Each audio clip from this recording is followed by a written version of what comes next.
Ladies and gentlemen, please welcome back to the stage, Perry Ann Boring.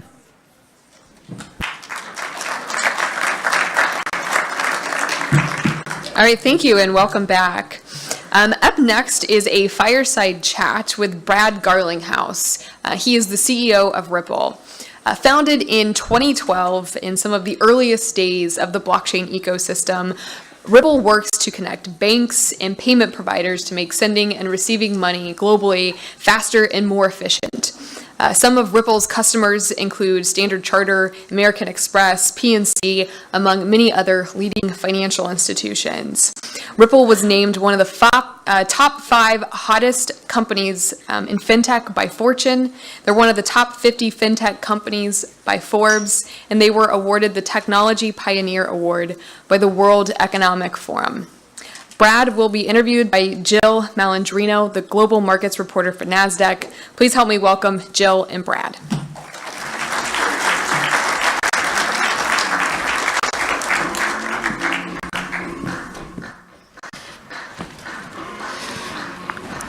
All right.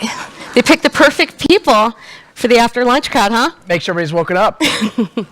Well, thanks everyone for having us here today. We're super looking forward to having this conversation with Brad. So let's get right into it, because I'm sure you and I could go way beyond our 20 minutes if we wanted to. So let's talk about Ripple's vision to kick things off, the Internet of Value. What's the vision there?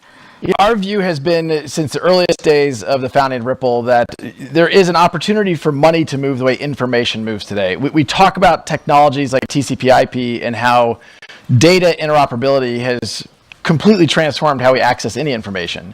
Yet we still live in a world where to move my own money across networks, across currencies, the fastest way to do that's on an airplane. That's a crazy statement when I can go stream video from the space station, and yet if I want to get money to Istanbul tomorrow, drive to JFK and buy a ticket on Turkish Airlines. I guess not JFK, Dulles, wrong city. So let's talk about the future payment systems. What does it look like in a cashless society? Will we ever move away from hard currency? I mean, there's obviously some countries around the world that are very invested in moving to, cashless economies. I think in the United States, given my own personal point of view, this isn't really a Ripple point of view, but the diversity of constituents, I don't think we're going to get away from a cashless society anytime soon. I do think to the extent we can reduce friction in payments, we already, some would say, well, between your credit card and what have you, Venmo, we're getting there. But there's that long tail of 5 or 10% of citizens that I think it's going to be hard to achieve that. But for the people who are participating, to the extent we can reduce the friction measured by speed, time, and dramatically improve, how the money is moving. The Internet of Value, I think, I'll just give you one quick example. My guess is that you, like almost everyone in the audience, gets paid every 2 weeks. In Europe, it's every month. In Asia, it kind of depends. Have you ever thought about why you only get paid once every 2 weeks? I have not, actually. It's because of the friction of payroll processing.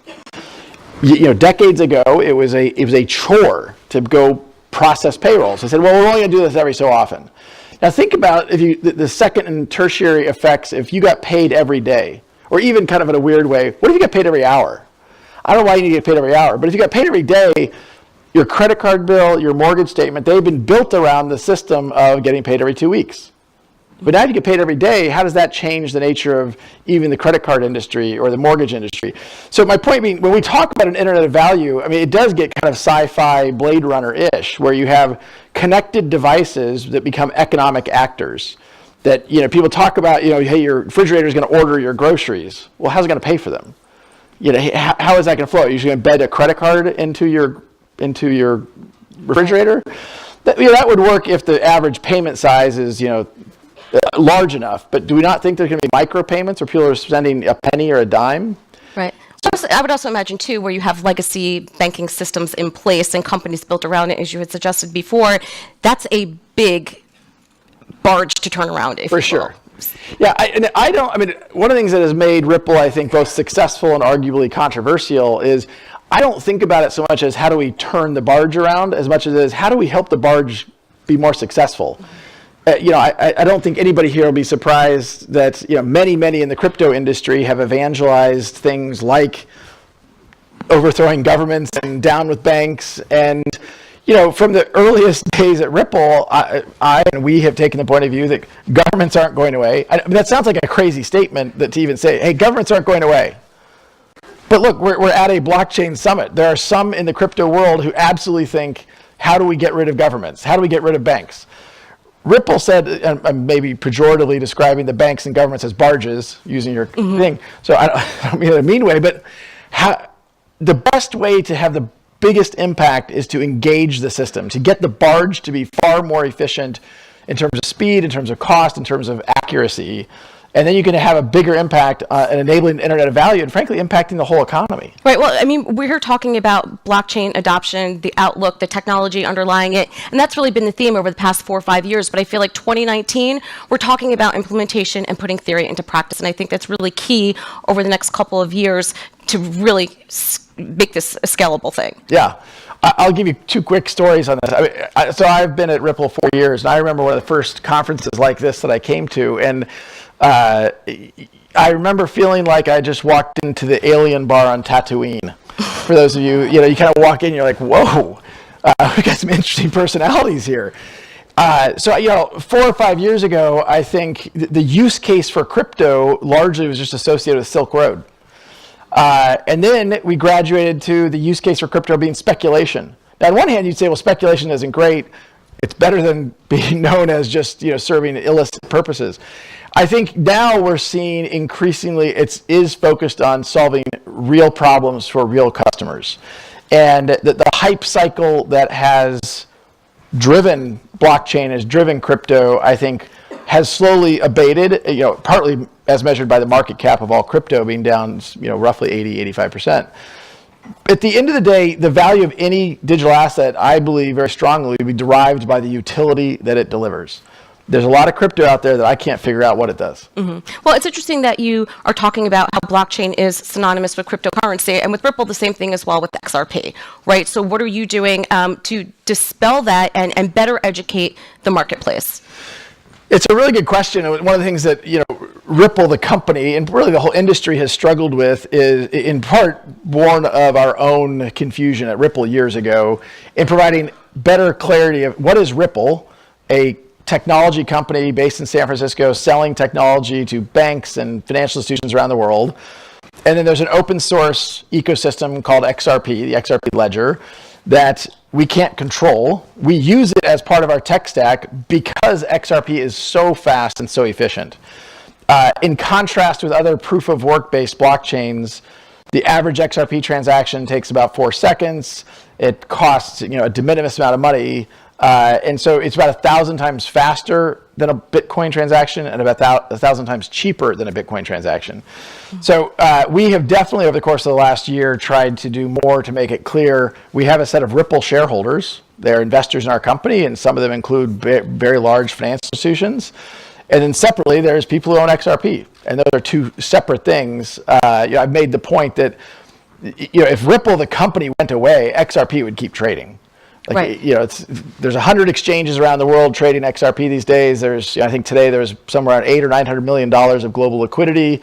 And those are 2 separate things I think in the past have been conflated. Well, I have a 2-part question for you here. Let's go with the first one. It seems to be everywhere ex-US and more developed nations, Western Europe, they are adopting cryptocurrency technology, blockchain technology quicker than we are. Is that a scalability and regulatory issue? Is it, like I had mentioned before, we have these legacy systems in place and they don't have to worry about the old infrastructure? There's roadblocks here in the US, and what do we need to overcome that? I'll introduce that question by first telling you, I grew up in Kansas. I go see my mom, and my mom will ask me, why doesn't you don't have that many customers, relatively speaking. We've announced 200 customers. And as a percentage, very small percentage of those are US-based banks. And so people ask me, why is that? There are a handful of reasons. I'll talk about regulatory in a moment. But one important one, frankly, is that as a percentage of transactions for, let's say, a smaller economy like Thailand, the number of cross-border transactions for banks in Thailand as a percentage of their total is high. The number of cross-border transactions for a tier 2, tier 3, the percentage of cross-border transactions is lower. And so it's a lower priority on their kind of pain threshold of, hey, yeah, the current system's developed decades ago. It's really slow. It's very error prone, but I don't have that many. Now, the second one that I think you're touching on, and certainly I think it's great that we're doing this here in Washington, D.C., is some countries clearly have provided more regulatory certainty, clearer rules of the road. I heard it described just backstage before I get on that we've been asked as an industry not to speed, but we weren't given the speed limit. And so it's really important, I think, that governments globally provide frameworks, and they don't, I mean, it'd be nice if they're all the same, but they don't have to be all the same. It's just the companies investing and building capabilities need to understand what are the rules of the road so that we can hire and invest and understand when we go live with a bank in Singapore or Thailand or the Philippines, what they need to know to go live, and we can work within those constructs. The U.S., on one hand, I think the U.S. has done a good job, and the SEC has gone after some of these scams. There's definitely been fraud in the ICO market, and I think that's constructive and healthy to weed that out. But I also think, in contrast really to what we saw happen in the internet space in the late 90s, the U.S. provided clarity, and a lot of it was hands-off clarity, but there was clarity. And we don't really have as much of that yet with the U.S. government. But I'm excited for this afternoon because there's a whole bunch of regulators on stage later. Ooh, that'll be the fun part. So my second part of the question is mass adoption in the U.S. and the JP Morgan coin made headlines in the fintech space a number of weeks ago. Is that similar to traditional cryptocurrency? Because to me, it doesn't sound like a decentralized product, even though cryptocurrency promotes decentralization. So what are the differences with what we traditionally consider crypto? Well, let me start by saying I think it's great for the blockchain and crypto industry to have players like JPM leaning in. Thumbs up. Yep. That's great. That's the only nice thing I'm going to say about this. Okay, so I got asked this last week. I was speaking at a Morgan Stanley conference, and somebody asked me, there was this set of headlines about, about the JPM coin. Right. This guy was from Morgan Stanley who was interviewing me. I said, so is Morgan Stanley going to use the JPM coin? And he's like, well, probably not. And so, well, is Citi going to use the JPM coin? Is B of A going to use the JPM coin? Is PNC? And the answer is no. And so does that mean we're all going to have these different coins? And does that mean we're back to where we are, where there's lack of interoperability? So I don't get it. One more quick thing on the JPM coin. So let's think about this. The JPM coin, they announced for institutional customers, if you give them $1 in deposits, they'll give you a JPM coin that you then can move within the JPM ledger. Wait a minute, just use the $1. Right. Well, I really don't understand. If you're just moving it within the JPM ledger, and it has to be dollar to dollar, a one-to-one backing, it honestly doesn't actually. I don't understand what problem that solves. Now, back to my first answer, look, if it solves the problem of JPM being associated as they're leaning into crypto, yay. Mm-hmm. That's all I got. and understood, and I think that's confusion. Not only look, if this doesn't work out, you could be a comedian, so that's always a good thing if blockchain doesn't work out. But I think that's really what the issue is, even for the broader audience that does understand the technicalities like we do. It still doesn't solve that problem of scalability. So do we have to fix our payment system and focus on the underlying technology? Is that the answer? Well, I mean, to your point around scalability, when I hear scalability, I think of two things. One is transaction throughput, but it's also interoperability, right? I think that there isn't going to be one network to rule them all. There isn't going to be one, you're going to have Alipay, and you're going to have maybe JPM coin, and you're going to have, banks, payment providers, you name it. How do we stitch them together in a way that is as frictionless in terms of cost and speed as possible? So if you want to send, it's Mother's Day and you want to spend $50, $50 US to your grandmother in India from your B of A account and have it show up in her Paytm account, that shouldn't be hard. Yet today, you would never do that because the cost of sending the $50 would get eaten up almost entirely, if not entirely, to get the $50 there. Right. So the natural question is, how does this ecosystem, what does it look like in the next 5-10 years, how we're working to encourage mass adoption, because the original issue, as you had mentioned before, is we have fragmentation all over the place. It sounds as if it continues to get more fragmented when the goal should be mass adoption within our ecosystem. Yeah. I think what we're seeing happen at Ripple, so as I mentioned earlier, Ripple has been very fortunate to focus on solving a specific problem for a specific set of customers. As I mentioned, we have a couple hundred customers now, and it is about stitching that interoperability. We have, large banks, their average transaction size using our technology is 8 figures, more than $10 million per transaction. We also have small payment providers. The average transaction size might be $100. One payment provider we went live with, they used to charge $20 as a fee to the customer to send the money. When they went live with us, they moved that to $2. And of course, they saw volume spike. That's great for everybody. So, what this looks like to me is not this uniform, everyone uses Venmo. That world's never going to exist.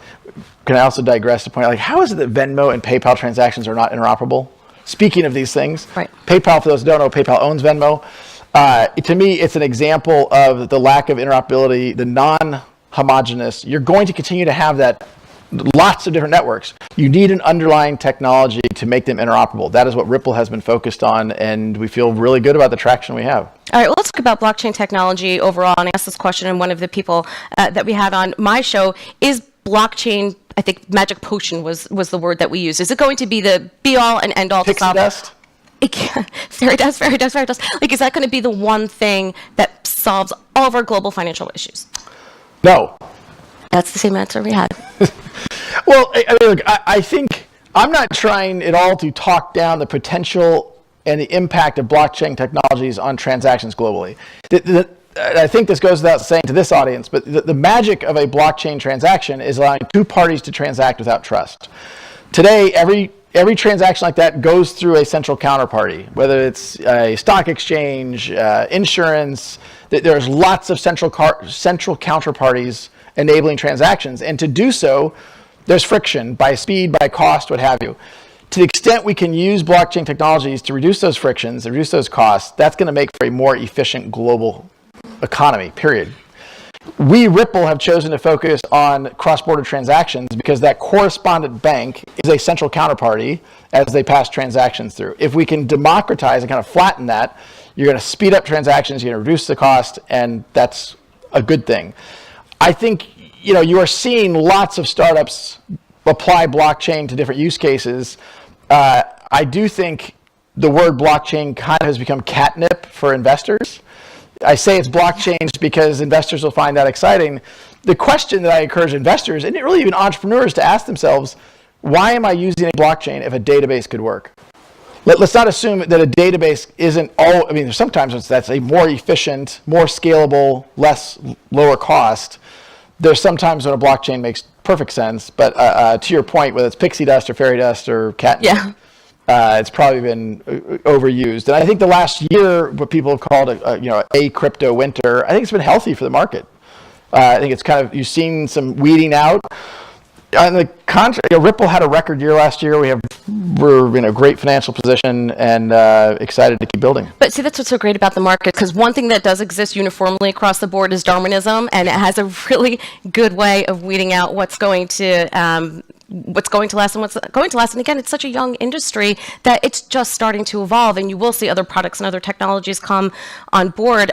So I agree with you. It's not necessarily an unhealthy thing to see the transition in cryptocurrency like we saw at the end of last year. And also to piggyback on your point, where blockchain is like catnip. We saw a couple instances last year where companies were sticking blockchain at the end of their name, and you'd see their stock price quadruple within one trading session because that was catnip for the industry, as you had suggested. Yeah. I think there's a Kodak coin, which I never could figure out. There's a banana coin. Yeah. I think the one you're thinking of was it Long Island IC and then blockchain? They had so these anecdotes are funny, but it really does underlie just how much, not even the capital market space, but industries across the board are looking for this technology because, quite frankly, it is improving quicker than data and regulation can keep up with. So I agree with you. It's exciting that we're at that point now where we can start weeding some of these things out. For sure.